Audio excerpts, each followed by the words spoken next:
Hi everybody, my name is Franklin Lane. I work here at Biosphere 2 primarily as a marine science technician supporting marine science research here at Biosphere. But today we're going to visit our aquaponics unit.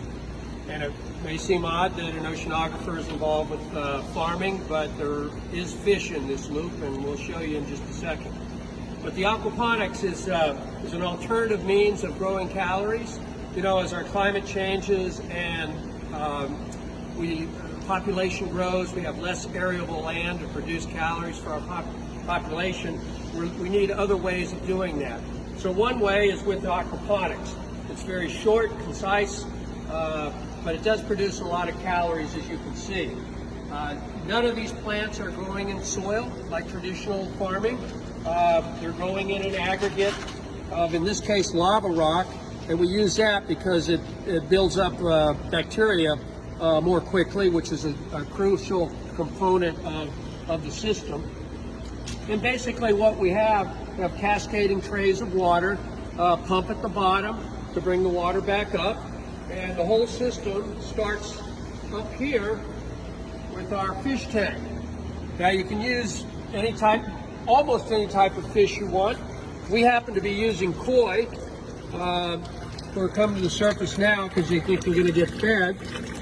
We're using these because they're available, they're pretty. Visitors, and particularly our students, like to see them, but if you wanted to increase the calories of your unit, you could use something like tilapia or barramundi, or people have even used catfish. But the premise is, we have the fish in here, I feed them, we feed them.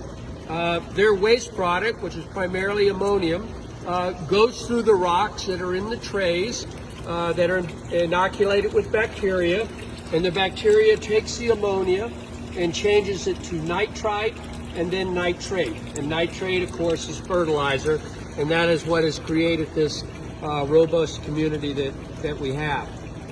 Now, we've tried, the system's been up since 2014, and we've tried just about everything in here, and we've been pretty successful with everything.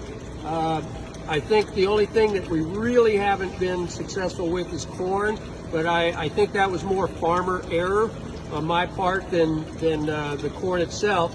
But if we take a walk down to these other trays here, you can see that what works particularly well are tomatoes. This is one plant out of control, starting to flower. So we'll have a crop of tomatoes pretty quickly.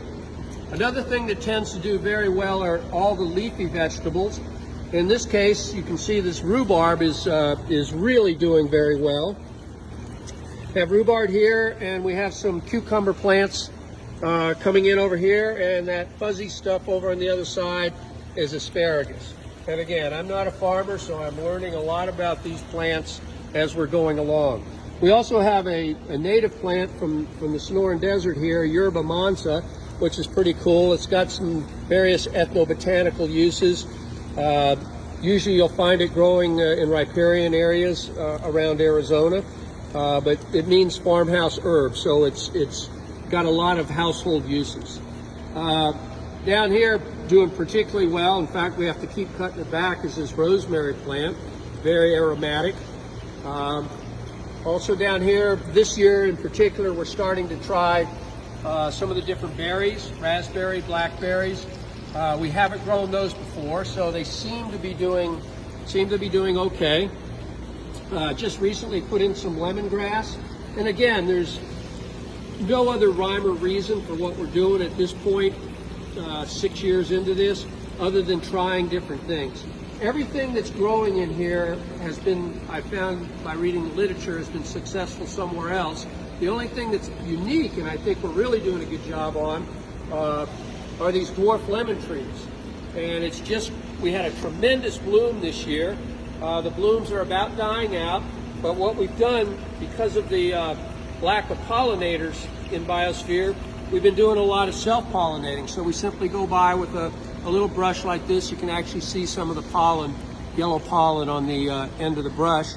And back when these flowers were particularly vibrant, you would just go along and take a little pollen off of each flower, We have 2 plants here actually. So what we're doing is transferring them to the other plant, and just doing essentially the work that bees provide for us at no cost. But again, with lack of pollinators in here, or potentially because of colony collapse syndrome, it's something we're going to have to look at, alternative means of pollinating plants. So I'm going to probably do this pollinating with most of the plants in here. Again, we've got a small pump down here just to pump the water back up and start it over again in the process. We do lose some to evapotranspiration, particularly in the summer. But in the winter, this probably takes we replace maybe 15 gallons a week, which is far less than the amount of water that you would need if these plants were in the ground and you had to water them every day. It uses about 1/10 the water that plants growing in soil would. This was our original control.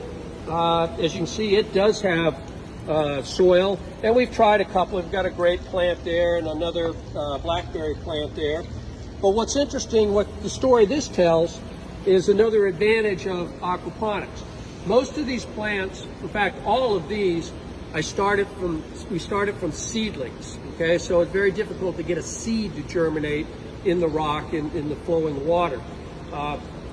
That's one downside. The upside to that is you virtually don't have to weed this, which is one of the banes of most farmers and gardeners.